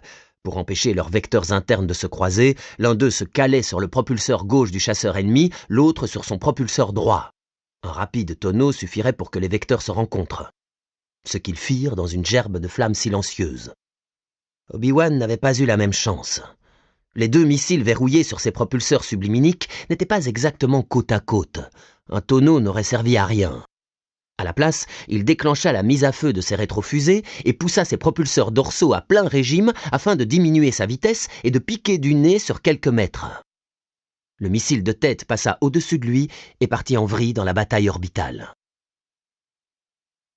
Le missile à la traîne se rapprocha suffisamment pour que le chasseur déclenche ses capteurs de proximité et le pulvérise dans une explosion d'éclats étincelants. Obi-Wan fila en abandonnant derrière lui un sillage de débris qui le suivirent. Soudain, de petites sphères d'argent voltigeantes s'accrochèrent à la carlingue de son chasseur avant de se démultiplier pour bourgeonner en une nuée de bras tentaculaires. Rattachés à une sorte de corps minuscule, ils soulevèrent le capot du chasseur, offrant ses rouages internes à un gigantesque tournoiement de lames circulaires qui rappelait les tronçonneuses mécaniques du temps jadis. Il y avait un problème. « Je suis touché, » fit Obi-Wan plus irrité qu'inquiet. « Je suis touché. » « J'ai un visuel, » répondit Anakin dont le chasseur poursuivant sa course vint se ranger tout près. « Ce sont des vibrodroïdes. J'en compte 5. »« Sors-toi de là, Anakin. Tu ne peux rien faire. »« Je ne vous abandonnerai pas, maître. » Sous les scies des vibrodroïdes, des cataractes d'étincelles cascadèrent dans l'espace. « Anakin, la mission. File vers le vaisseau amiral. Récupère le chancelier. »« Pas sans vous, » répondit Anakin entre ses dents. L'un des vibrodroïdes s'était accroupi à côté du cockpit, empoignant R4 dans ses bras argentés. Un autre s'affairait sur le nez du chasseur, pendant qu'un troisième se jetait sur les systèmes hydrauliques ventraux. Les 2 derniers de ces petits mecs agressifs avaient rampé comme des araignées vers l'aile gauche d'Obi-Wan, s'activant sur la gouverne endommagée. « Tu ne peux rien faire pour m'aider, » répondit Obi-Wan en conservant son calme Jedi. « Il coupe les commandes. »« Je peux y remédier. » Anakin amena son chasseur en ligne à quelques mètres seulement de l'aile d'Obi-Wan. « Doucement, » marmonna-t-il. « Tout doux. » Il déclencha une unique giclée de son canon laser droit qui pulvérisa les 2 vibrodroïdes et les réduisit en flaques de métal fondu, tout comme la majeure partie de l'aile gauche d'Obi-Wan. « Aïe !» fit Anakin. Le chasseur se cabra si violemment que la tête d'Obi-Wan fut projetée contre sa verrière. Une fumée pestilentielle emplit le cockpit. Obi-Wan tira sur le manche pour empêcher son chasseur de partir dans un tonneau incontrôlable. « Anakin, ça ne m'aide pas. »« Vous avez raison, ce n'était pas la chose à faire. Tenez, essayez plutôt ça. Partez vers la gauche et passez en dessous de moi, doucement. »« Anakin, tu es trop près. Attends. » Obi-Wan regarda comme s'il n'en croyait pas ses yeux le chasseur d'Anakin se rapprocher et, d'un plongeon de l'aile, écraser littéralement un vibrodroïde qu'il réduisit en une crêpe de métal. Projetant à nouveau Obi-Wan contre le montant, l'impact forma une profonde entaille dans la coque de son chasseur et pulvérisa la gouverne avant de l'aile d'Anakin. Anakin avait oublié le principe numéro 1 du combat. Encore une fois. Comme d'habitude. « Tu vas nous faire tuer tous les 2. » Ses aérateurs aspirèrent la fumée du cockpit, mais le droïde agrippé à la gouverne avant droite d'Obi-Wan avait suffisamment dénudé les plaques de la coque pour que ses bras si articulés pénètrent à l'intérieur. Des étincelles jaillirent et une fontaine de gaz se diffusa pour se cristalliser instantanément dans le vide intersidéral. Poussé par une vitesse égale à celle d'Obi-Wan, le gaz chatoyant se fixa sur le nez de son chasseur comme un nuage de brouillard. « Bon sang !» marmonna Obi-Wan. « Je n'y vois plus rien. Je perds les commandes. » « Vous vous en sortez très bien. Restez sur mon aile. » C'était plus facile à dire qu'à faire. « Je dois accélérer pour me sortir de là. »« Je vous suis. Allez-y. » Obi-Wan fit cracher ses moteurs et son chasseur creva le nuage, mais un autre jaillissement de vapeur le remplaça aussitôt. « C'est le dernier que j'ai encore sur le nez. R4, tu peux faire quelque chose ?» Seule la réponse d'Anakin lui parvint. « Négatif pour R4. Un vibrodroïde s'en est pris à lui. »« Ah, ça !» rectifia machinalement Obi-Wan. « Attends, ils l'ont eu ?»« Et ce n'est pas fini. L'un d'eux a réussi à se cacher en dessous lorsque nous nous sommes touchés. » Bon sang, pensa à nouveau Obi-Wan. Ils deviennent vraiment de plus en plus futés. À travers une déchirure du nuage, le long de la courbure de son cockpit, Obi-Wan vit R2-D2 en pleine partie de bras de fer avec un vibrodroïde. Même en volant à l'aveuglette, presque sans commande, en plein cœur d'un combat spatial, Obi-Wan ne put s'empêcher de regarder avec incrédulité la stupéfiante variété d'outils auxiliaires et la désinvolture nouvelle qu'Anakin avait conférée à son astromécano. Cela allait bien au-delà des mises à jour sophistiquées qu'effectuaient les ingénieurs royaux de Naboo. Le petit droïde était quasiment un partenaire à part entière. La scie de R2 sectionna l'un des bras préhensiles du vibrodroïde et projeta le membre articulé dans l'espace où il volta paresseusement. Puis, alors qu'il récidivait sur un autre bras, un panneau s'ouvrit dans son flanc. Son bras d'interface en jaillit et d'un coup arracha à la coque d'Anakin le vibrodroïde déjà amoindri. Il tournoya vers l'arrière et fut éjecté par le souffle des moteurs sublimiques. Il disparut si vite qu'Obi-Wan ne put le suivre des yeux. Obi-Wan se dit que les droïdes séparatistes n'étaient pas les seuls à devenir plus futés. Le bras d'interface se rétracta et un autre panneau s'ouvrit, dans le dôme de R2-D2 cette fois. Un câble terminé par une mâchoire en jaillit et pénétra dans le nuage de gaz qui sortait toujours en bouillonnant de l'aile avant droite d'Obi-Wan. Il en revint en traînant un vibrodroïde qui se débattait frénétiquement. Le droïde argenté se tortillait et se convulsait alors que ses palpes étreignaient le câble, le remontaient, ses bras s'agitant en tous sens. Anakin régla le problème en allumant les propulsions ventrales du chasseur, et R2 n'eut plus qu'à couper le câble pour que le vibrodroïde soit projeté, impuissant, au cœur de la bataille. « Tu sais, » dit Obi-Wan, « je commence à comprendre pourquoi, quand tu parles de R2, on dirait que c'est un être doué de conscience. » « Vraiment ?» répondit Anakin, et Obi-Wan eut l'impression d'entendre un sourire dans sa voix.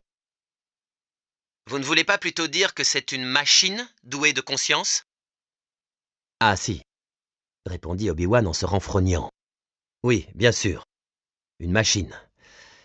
Tu remercieras la machine pour moi, hein ? » « Remerciez la machine vous-même. » Oui. Merci, R2.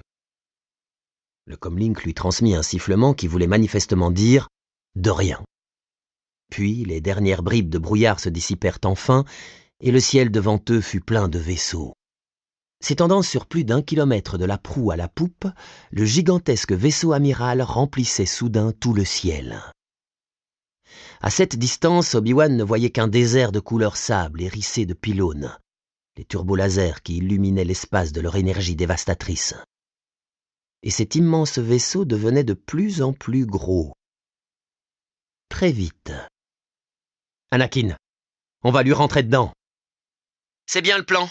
On fonce vers le hangar. »« Ce n'est pas... »« Je sais, le principe numéro 1 du Jedi. »« Non, ça ne marchera tout simplement pas. Pas pour moi, en tout cas. »« Comment ça ? » ?»« Je n'ai plus de commande. Je ne peux foncer vers rien du tout. »« D'accord, compris.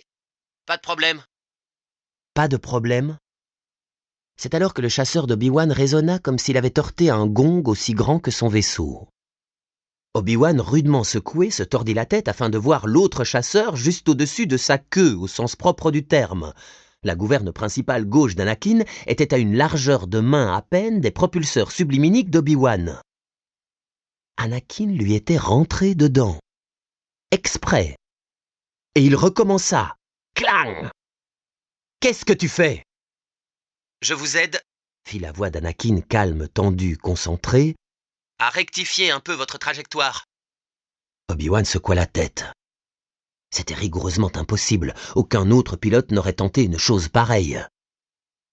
Mais pour Anakin Skywalker, le rigoureusement impossible avait une fâcheuse tendance à n'être que difficile.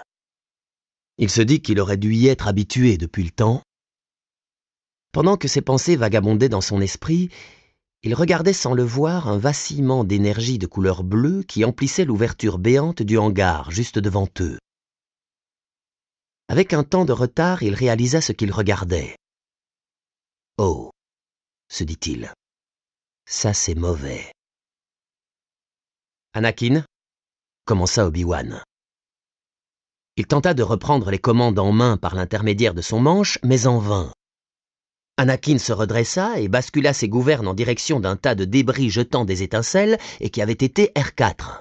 « Anakin !»« Laissez-moi juste une seconde, maître, » fit la voix d'Anakin un peu plus crispée.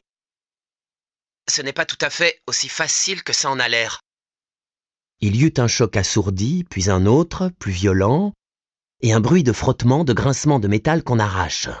« Anakin !»« Quoi ? » ?»« La porte du hangar. »« Oui, qu'est-ce qu'elle a, la porte du hangar ? » ?»« Tu n'as pas vu que le bouclier était toujours en place ? » ?»« Vraiment ? » ?»« Vraiment. » Sans compter qu'ils en étaient si près qu'Obi-Wan avait l'impression de pouvoir le sentir. « Oh, pardon, j'étais occupé. » Obi-Wan ferma les yeux. Puisant dans la force, son esprit suivit les circuits complexes du chasseur pour localiser et activer les commandes manuelles des moteurs sublimiques. D'une légère poussée, il activa une commande normalement réservée aux tests de laboratoire, l'inversion totale de poussée. Son chasseur se désintégrait peu à peu en formant une queue de comète pleine de débris étincelants qui s'évapora en une cascade d'étincelles miniatures au contact du bouclier du hangar. C'était une véritable répétition générale de ce qui allait lui arriver. Le seul effet de l'inversion de poussée sur ses moteurs défaillants fut de lui laisser plus de temps pour voir ce vers quoi il se précipitait. C'est alors que le chasseur d'Anakin se profila devant lui, passant de la gauche vers la droite selon un angle aigu. Ses canons crachèrent des décharges d'énergie et les émetteurs de boucliers à droite de la porte du hangar explosèrent. Le vacillement bleu du bouclier s'affaiblit, s'estompa et disparut à l'instant même où Obi-Wan franchissait le seuil en tournoyant et s'écrasait sur le pont, dispersant des étincelles dans un hurlement de métal déchiqueté. Son chasseur tout entier, du moins son épave, vibrait sous le rugissement de l'air qui sortait en hurlant de la porte maintenant débarrassée de son bouclier. D'énormes portes blindées se refermèrent comme des mâchoires.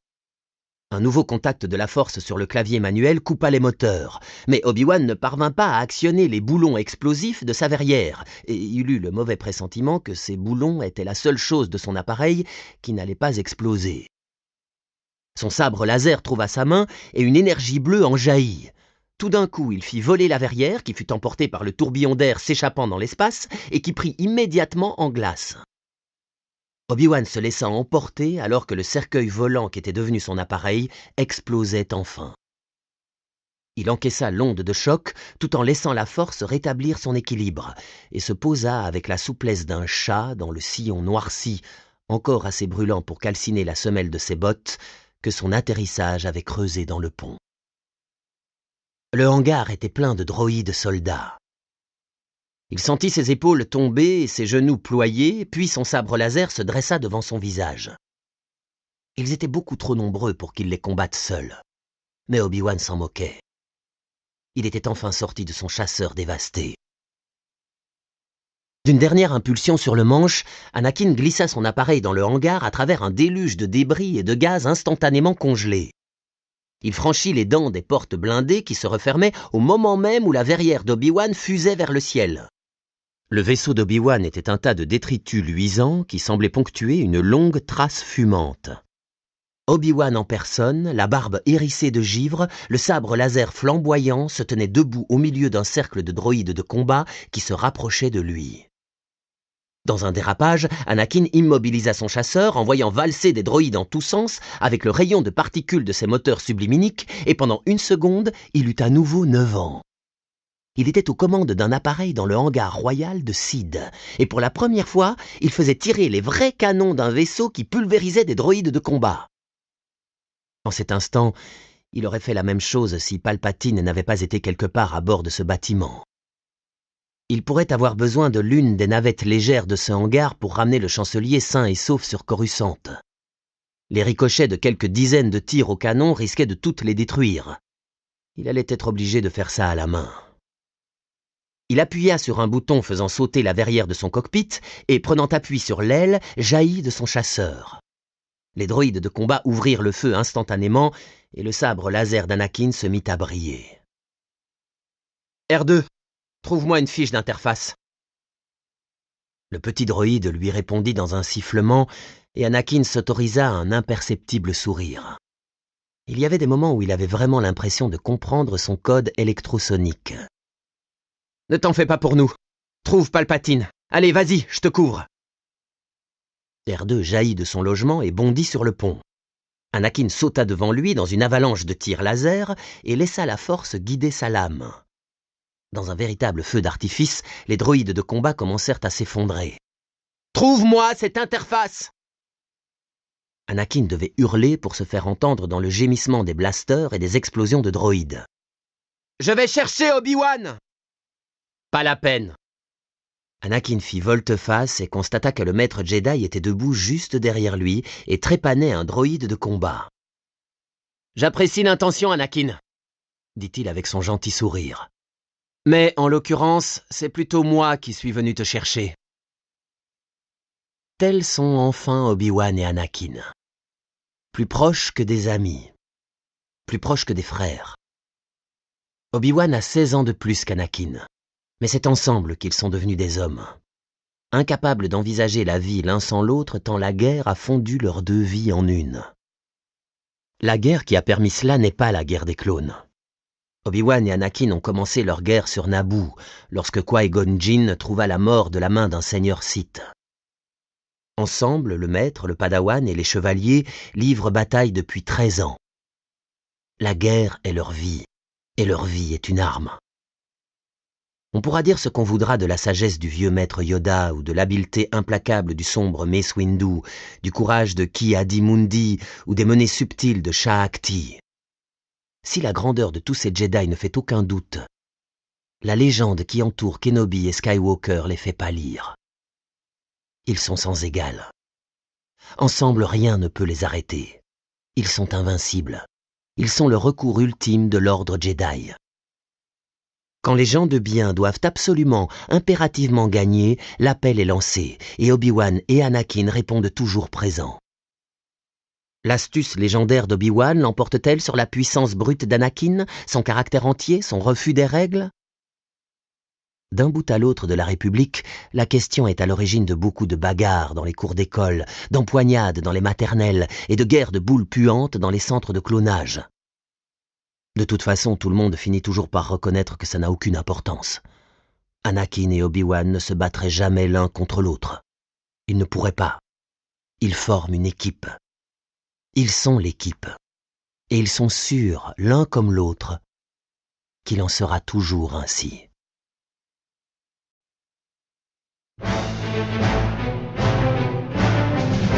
Chapitre 2. Dooku.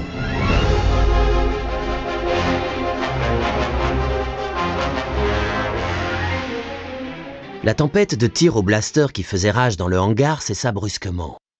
Les droïdes de combat se replièrent par petits groupes derrière les vaisseaux et s'esquivèrent par les écoutilles. Obi-Wan rétracta la lame de son sabre levée devant son visage, laissant paraître sa moue familière. Je déteste quand ils font ça. Anakin avait déjà raccroché son sabre laser à sa ceinture. Quand ils font quoi ? Quand ils renoncent au combat et battent en retraite comme ça, sans raison. Il y a toujours une raison, maître. Obi-Wan acquiesça. C'est bien ce que je te dis. Je n'aime pas ça. Anakin regarda les débris de droïdes fumants qui jonchaient le hangar, haussa les épaules et remonta son gant noir sur sa main mécanique. R2, où est le chancelier ? Le bras d'interface du petit droïde vint se ficher dans la prise. Son œil holoprojecteur pivota et le laser bleu fit apparaître une image fantomatique à côté de la botte d'Anakin. Palpatine était enchaîné dans un large fauteuil pivotant. Même dans cette petite image spectrale, translucide, il semblait épuisé et triste. Néanmoins, il était vivant. Anakin sentit son cœur cogner une fois fortement, durement contre ses côtes. Il n'était pas arrivé trop tard, pas cette fois. Il mit un genou à terre et jeta un coup d'œil à l'image. Palpatine semblait avoir vieilli de 10 ans depuis qu'Anakin l'avait vu pour la dernière fois. Ses muscles saillaient le long de sa mâchoire. Si Grievous avait molesté le chancelier, s'il l'avait seulement touché. Sous son gant noir, sa main de duracier se crispa si fortement que l'impulsion électronique lui fit mal à l'épaule. « Est-ce que tu as un nom de lieu, un endroit ?» fit Obi-Wan par-dessus cette même épaule. L'image ondula et se métamorphosa en une carte schématique du croiseur. Tout en haut, au sommet du centre opérationnel, R2 cadrait un pulsar d'un bleu éclatant. « Les quartiers du général », grommela Obi-Wan. « Aucune trace de Grievous ?» Le pulsar bascula sur la passerelle du croiseur. « Y a-t-il des gardes ?» L'image holographique vacilla à nouveau et revint sur les quartiers du général. Palpatine semblait seul. Son fauteuil se dressait au centre d'un arc de cercle vide face à un vaste mur panoramique incurvé. Anakin murmura. « Ça n'a aucun sens. » « Bien sûr que si. C'est un piège. » Mais c'est à peine si Anakin l'écoutait. Il contemplait son poing ganté de noir. Il l'ouvrit, le serra, le rouvrit. La douleur qui lui embrasait l'épaule courait jusqu'à son biceps et ne cessait pas. Son coude grésilla ainsi que son avant-bras. Son poignet était comme entouré de gravier chauffé au rouge et sa main... Il avait la main en feu. Sauf que ce n'était pas sa main, ni son poignet, son avant-bras ou son épaule. C'était un objet d'acier, de circuit électronique. Anakin ? Anakin eut un rictus qui dévoila ses dents. J'ai mal. Qu'est-ce que tu me racontes ? À ton bras de duracier ? Depuis quand l'a-t-on équipé de capteurs sensoriels ? On ne l'a jamais équipé, justement. La douleur est dans ta tête, Anakin. Anakin sentit son cœur se glacer. Sa voix devint froide comme l'espace. Non, je le sens. Quoi donc ? Dooku. Il est là, sur le vaisseau. Obi-Wan opina. J'en étais sûr. Vous le saviez ? Je le supposais. Comment expliques-tu que Grievous n'ait pas capté la balise de Palpatine ? Il y a peu de chances pour qu'avec tous ces parasites EM, le signal de reconnaissance du chancelier soit aussi clair. C'est un piège. Un piège à Jedi. Obi-Wan posa la main sur l'épaule d'Anakin. Il avait la main toute chaude et jamais son visage n'avait eu l'air aussi grave. C'est peut-être un piège spécialement tendu pour nous. Vous pensez à la façon dont il a essayé de vous recruter sur Geonosis avant de vous condamner à mort ? Reprit Anakin entre ses dents. Il n'est pas impossible que nous soyons de nouveau confrontés à ce choix. Il ne s'agit pas d'un choix. Qu'il nous le redemande donc. Ma réponse est accrochée à ma ceinture, sur la droite. Anakin se releva. Son poing de duracier se serra et resta crispé à 1 centimètre de son sabre laser. Du calme, Anakin. La sécurité du chancelier est notre seule priorité. Anakin sentit fondre le bloc de glace qu'il avait dans la poitrine. Oui, bien sûr. D'accord, c'est un piège. Et maintenant, qu'est-ce qu'on fait ? Obi-Wan esquissa un sourire et se dirigea vers la plus proche sortie du hangar. Comme d'habitude, mon jeune ami, quand il y a un piège, on le déjoue. C'est un plan qui me va. Toi, R2, tu restes ici, fit Anakin en se tournant vers son droïde astromécano, lequel l'interrompit d'un vrombissement enjôleur. Et tu ne discutes pas. Je te dis de rester là. R2 répondit par une sorte de sifflement distinctement boudeur. Écoute, R2, il faut que quelqu'un maintienne le contact informatique. Est-ce que tu vois une fiche d'interface sur moi ? Le droïde gémit quelque chose qui semblait suggérer l'endroit où il fallait regarder, mais il parut acquiescer. Obi-Wan, qui attendait à côté de l'écoutille, secoua la tête. Vraiment, tu ne devrais pas parler comme ça à cette mécanique. Anakin s'approcha de lui. Attention, maître, vous pourriez le froisser. Soudain, il s'arrêta. Il avait l'air bizarre, un peu comme s'il essayait de sourire et de froncer les sourcils en même temps. Anakin ? Il ne répondit pas. Il ne pouvait pas répondre. Il regardait une image qu'il avait dans la tête, pas une image, une réalité. Le souvenir d'un événement qui ne s'était pas encore produit. Il voyait Dooku à genoux.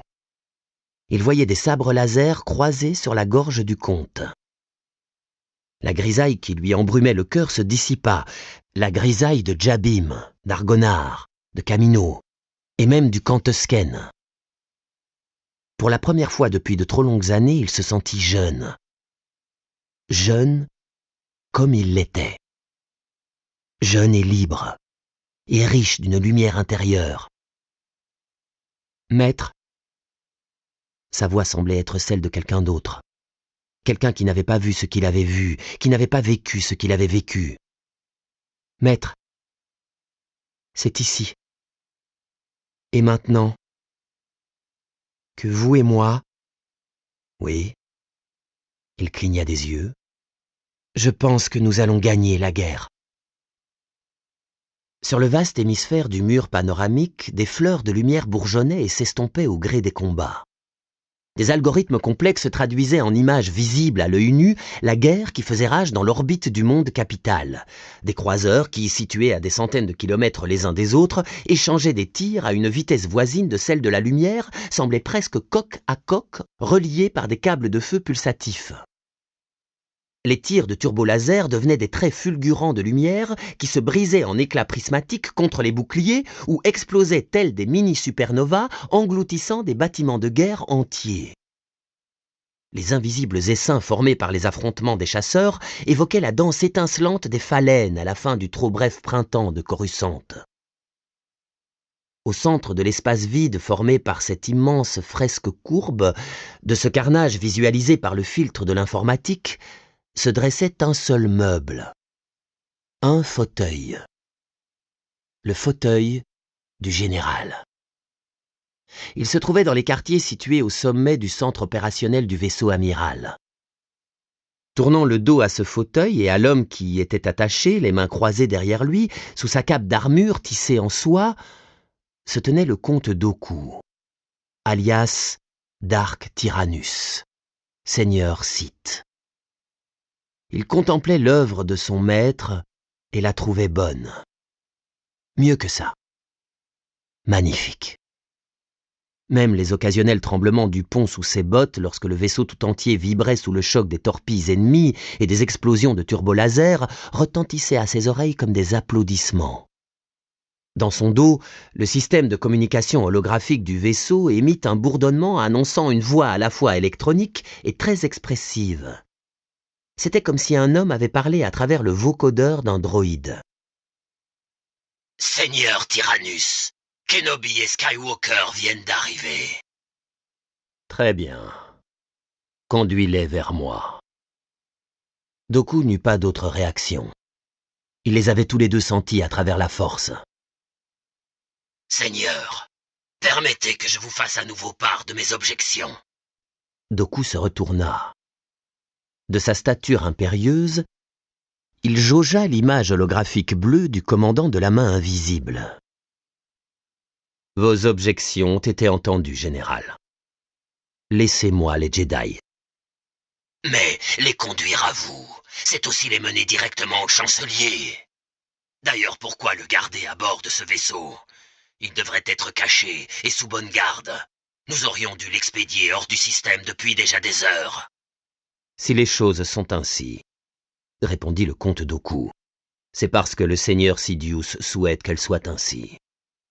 Si vous tenez absolument à lui faire part de vos suggestions, surtout ne vous gênez pas. » « Bon, je ne pense pas que ce soit nécessaire. » Très bien. Tâchez plutôt d'empêcher leur renfort d'embarquer. Sans leurs clones apprivoisés, aucun Jedi ne peut être un danger pour moi.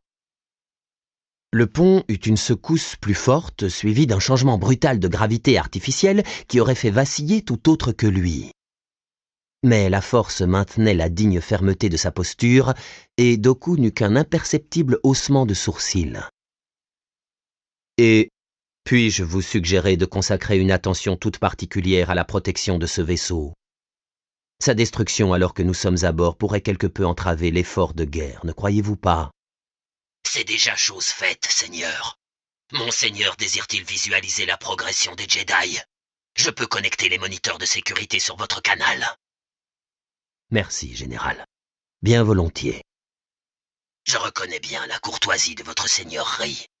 Grievous, terminé. Le comte Dooku ne put s'empêcher d'esquisser un sourire quasiment invisible. Son inaltérable courtoisie, le sceau du véritable aristocrate, était naturelle. Pourtant, d'une manière ou d'une autre, elle semblait toujours impressionner le vulgum pecus, tout comme ceux qui n'avaient qu'une intelligence ordinaire, et cela quels que soient leurs exploits ou leur rang, comme par exemple Grievous, ce cyborg répugnant. Il soupira. Grievous était plein de ressources. Non seulement c'était un chef de guerre efficace sur le terrain, mais encore il ferait bientôt un bouc émissaire idéal qu'on pourrait charger de toutes les atrocités de cette guerre tristement nécessaire. Il faudrait bien quelqu'un pour les endosser, et Grievous était le personnage idéal pour ça. En tout cas, ce ne serait certainement pas Dooku. À vrai dire, c'était l'un des buts de cette bataille apocalyptique, mais ce n'était pas le seul.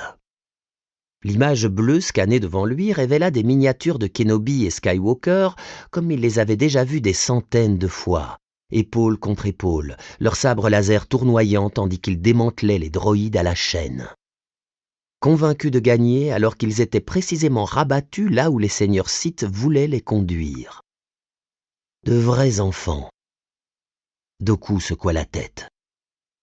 C'était presque trop facile. Tel est Dooku, Dark Cyrannus, comte de Serenno. Jadis un grand Jedi, aujourd'hui un seigneur Sith plus grand encore, Dooku, un colosse noir qui parcourt la galaxie à grands pas.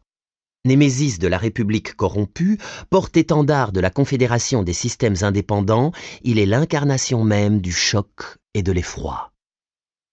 Il avait été l'un des Jedi les plus puissants et les plus respectés de l'ordre au cours de ses 25 000 années d'existence, jusqu'à ce que, il avait alors 70 ans, ses principes ne lui permettent plus de servir une république où le pouvoir politique était à vendre au plus offrant. Il avait dit adieu à son ancien padawan, Qui-Gon Jinn, alors devenu un maître de légende. Il avait dit adieu à ses plus proches amis du Conseil Jedi, Mace Windu et le vieux maître Yoda. Il avait dit adieu à l'ordre Jedi lui-même. Il comptait au nombre des égarés, ces Jedi qui avaient renié l'ordre et leur mandat de chevalier pour se mettre au service d'idéaux plus grands que ceux de l'ordre lui-même. Chez les Jedi, c'est avec honneur et regret qu'on se souvenait des 20 égarés, comme on les appelait depuis le reniement de Dooku. Leurs statues de bronze étaient conservées religieusement dans les archives du temple. Ces effigies faisaient office d'aide-mémoire, de tristes rappels du fait que certains Jedi avaient des besoins que l'ordre ne pouvait satisfaire. Dooku s'était retiré sur le fief de sa famille, le système planétaire de Serenno. Il brandissait son titre héréditaire comme si sa couronne de comte faisait de lui l'un des plus riches personnages de la galaxie. Compte tenu de la corruption éhontée, omniprésente dans la République, son immense fortune aurait pu lui permettre d'acheter l'allégeance de tous les sénateurs qu'il aurait voulu. Il aurait peut-être même pu acheter la République tout entière. Mais quel homme issu d'une telle ascendance, porteur de tels principes, aurait pu s'abaisser à être le seigneur d'un dépôt d'ordures, le chef d'une horde de chiffonniers passant leur temps à se chamailler le contenu d'une poubelle? Parce que pour lui, la République n'était pas autre chose. Alors, au lieu de cela, il avait utilisé l'immense pouvoir que lui procurait sa fortune familiale et le pouvoir encore plus vaste que lui concédait son indiscutable intégrité pour commencer à purifier la galaxie de la purulence de cette prétendue démocratie. Il est aujourd'hui l'icône du mouvement séparatiste, sa figure emblématique. Il est à la Confédération des systèmes indépendants ce que Palpatine est à la République, le symbole vivant de cette juste cause. Ça, c'est pour l'histoire officielle. C'est l'histoire que même Dooku, à certains moments de faiblesse, arriverait presque à croire. La vérité est plus compliquée. Dooku est à part. Il ne se souvient plus vraiment du jour où il a fait cette découverte. Peut-être lorsqu'il était un jeune padawan et qu'un autre apprenti l'avait trahi après lui avoir juré qu'il était son ami. Lauriane Nod lui avait jeté en pleine face « Tu ne sais pas ce qu'est l'amitié ». Ce qui était vrai. Il avait été furieux, assurément. Furieux de cette atteinte à sa réputation. Et il s'en était aussi voulu de son erreur de jugement qui l'avait amené à prendre pour un allié quelqu'un qui s'était révélé être un ennemi. Mais la chose la plus étonnante de toute cette affaire avait été que, alors même qu'il s'était retourné contre lui devant les Jedi, l'autre garçon lui avait demandé de participer à un mensonge au nom de leur amitié. C'était tellement grotesque qu'il n'avait pas su quoi répondre. En fait, il n'a jamais vraiment su ce que les gens entendaient par le mot amitié. Quant à l'amour, la haine, la joie ou la colère, même s'il ressent l'énergie que ces émotions provoquent chez les autres, chez lui, elles se traduisent par des sentiments différents. Des sentiments qui veulent vraiment dire quelque chose. Il comprend la jalousie. Il comprend la possessivité. Il peut devenir féroce lorsque quelqu'un empiète sur ce qu'il estime être à lui. L'intolérance devant l'insoumission de l'univers et la vie dissolue de ses habitants est son état normal. La méchanceté est sa distraction favorite. La souffrance de ses ennemis lui procure un plaisir considérable. L'orgueil est une vertu d'aristocrate, et l'indignation son droit le plus sacré, notamment lorsque quelqu'un ose contester son intégrité, son honneur, ou la place qui lui est évidemment réservée au sommet de la hiérarchie naturelle. Et l'indignation vertueuse s'impose à lui lorsque l'incorrigible désordre des affaires humaines refuse de se conformer à l'évidente structure qui devrait être celle de la société. Il est absolument incapable de s'intéresser aux sentiments qu'il peut inspirer aux autres. Tout ce qui l'intéresse, c'est ce que les autres peuvent faire pour lui ou contre lui. Très probablement, il est ce qu'il est simplement parce que les autres ne sont pas véritablement intéressants. Ou même, pas vraiment réels d'une certaine façon. Pour Doku, les autres sont plus ou moins des abstractions, des sortes d'ébauches d'êtres vivants qu'on peut classer en deux grandes catégories. La première regroupe les instruments, c'est-à-dire ceux qui peuvent servir ses divers intérêts. Parmi eux, en tout cas cela aura été vrai pendant une grande partie de sa vie, et d'une certaine façon c'est encore le cas à ce jour, figurent les Jedi, et notamment Mace Windu et Yoda, qui l'ont considéré comme un ami pendant si longtemps que cela les a aveuglés sur la vraie nature de ses activités. Et bien sûr, en tout cas jusqu'à nouvel ordre, la Fédération du commerce, le clan bancaire intergalactique, le techno-syndicat, l'Alliance intercorporation et les maîtres armuriers de Géonosis. On pourrait même ajouter la populace de la galaxie, dont la raison d'être est d'abord de lui offrir une assistance à la mesure de sa grandeur. L'autre catégorie est celle des bâtons dans les roues. Cette catégorie comprend tous les êtres doués d'intelligence qui n'entrent pas dans la première. Il n'y a pas de troisième catégorie.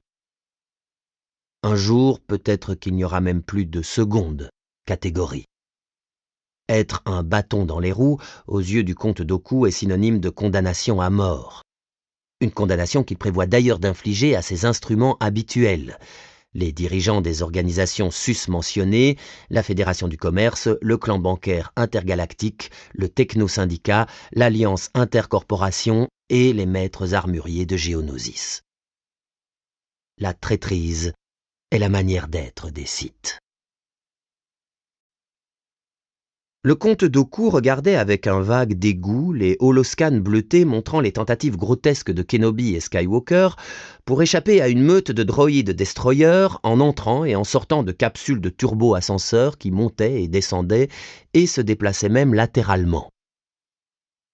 Évidemment, être capturé par ça risque d'être gênant, dit-il lentement d'un ton songeur, comme s'il se parlait à lui-même. La voix qui lui répondit était si familière qu'elle semblait parfois exprimer ses propres pensées. « Vous vous en remettrez, Seigneur Tyrannus. Après tout, n'est-il pas le plus grand Jedi de notre époque? Et n'avons-nous pas fait en sorte que toute la galaxie partage cette opinion? » « En effet, maître, en effet. » Soupira à nouveau Doku qui sentait peser sur ses épaules chacune des heures de ses 83 années. « C'est épuisant d'avoir à jouer les traîtres pendant si longtemps. Je me surprends à rêver d'une captivité honorable.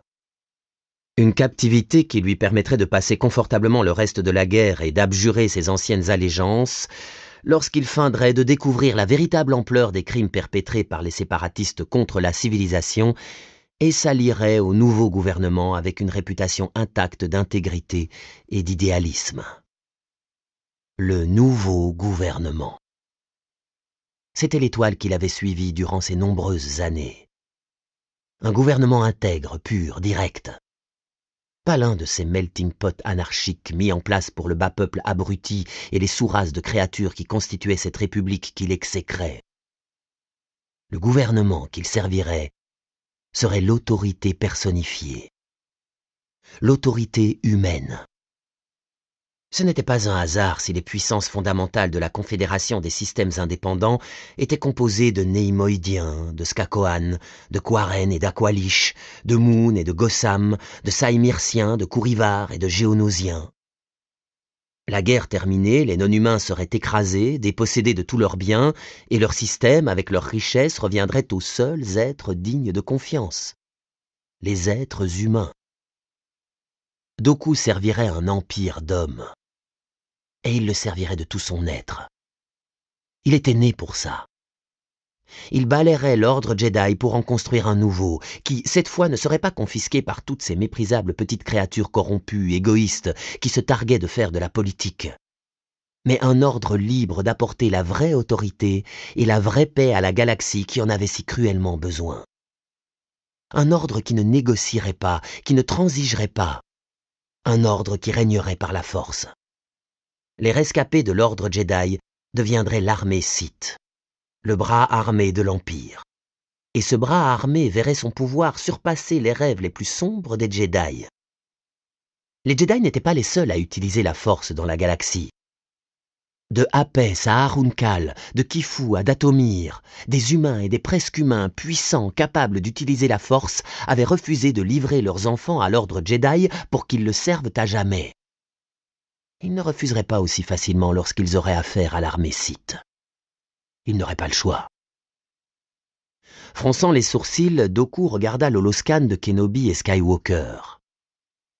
Il se livrait à une comédie de bas étage avec un autre turbo-ascenseur poussif. Peut-être Grievous s'amusait-il avec les leviers de commande, tandis que des droïdes de combat réduits à l'impuissance couraient à leur propre destruction. Tout cela manquait vraiment de dignité.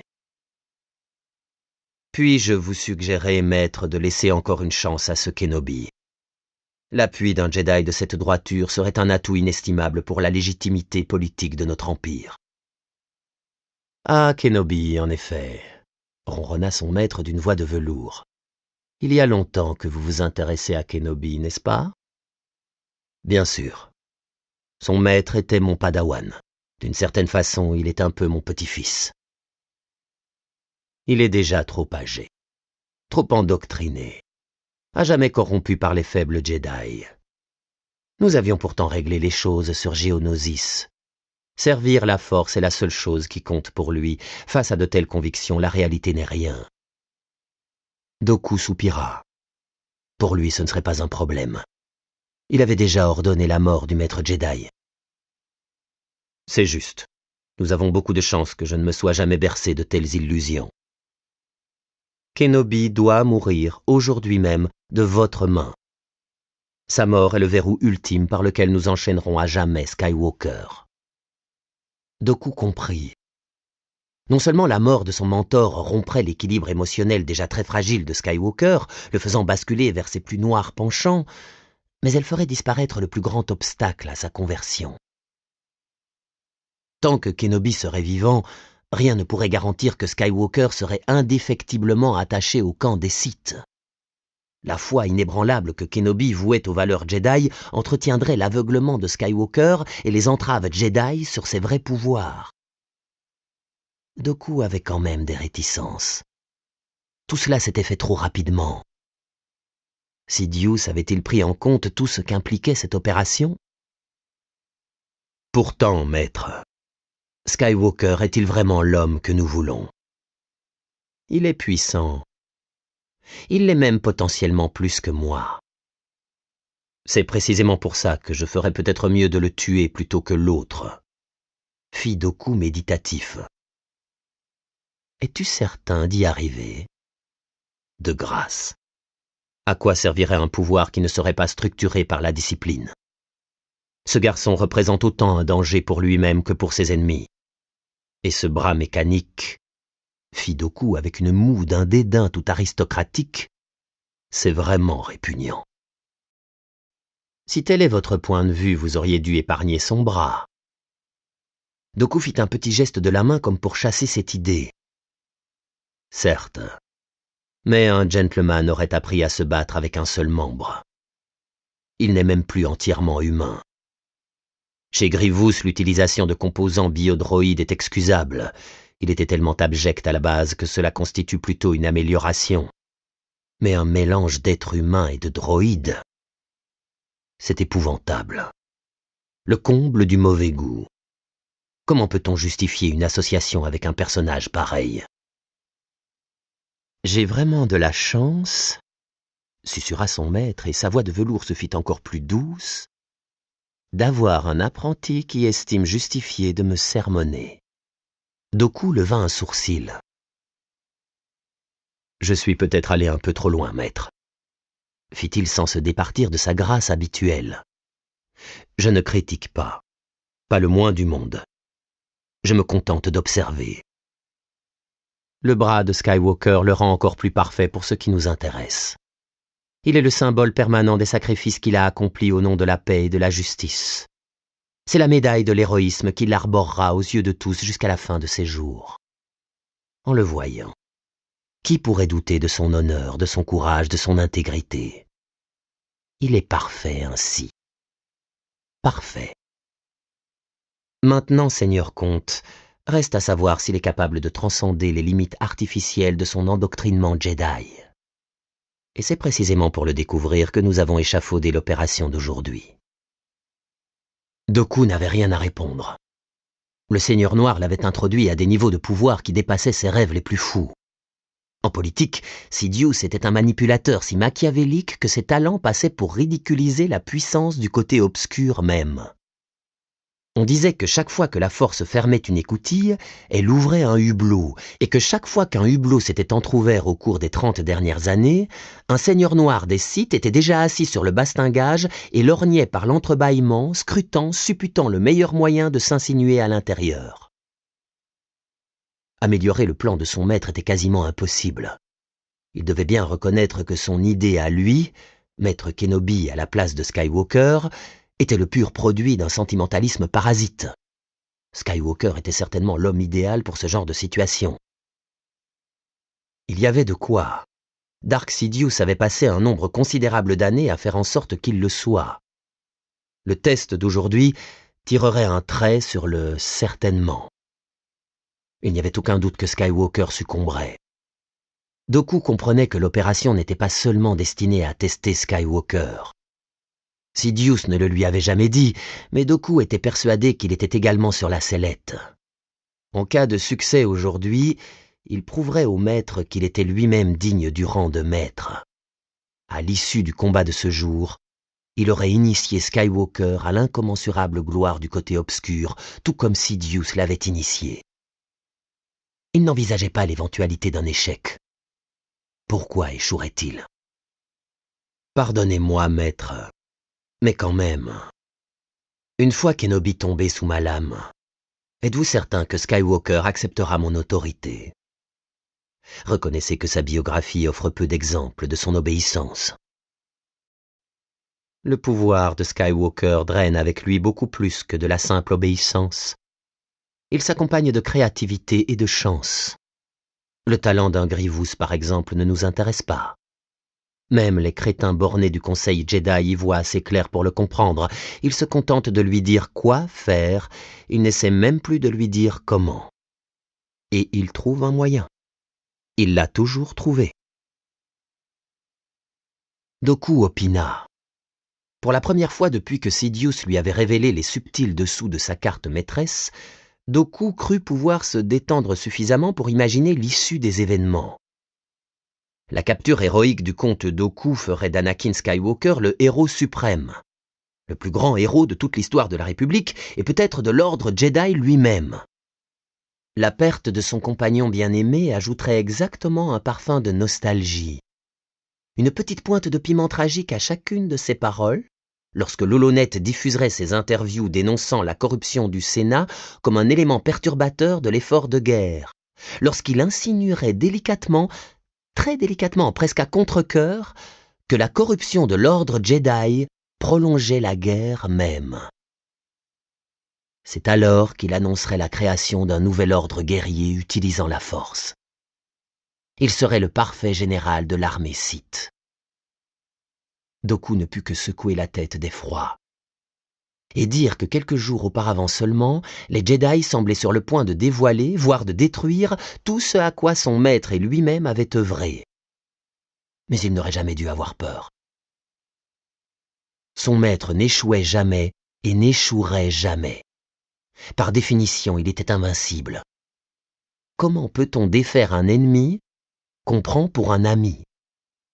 Et maintenant, en un seul et magistral coup, son maître allait renverser l'ordre Jedi, le retourner comme un Ouroboros détraqué qui se mordrait la queue. C'était le jour, et c'était l'heure.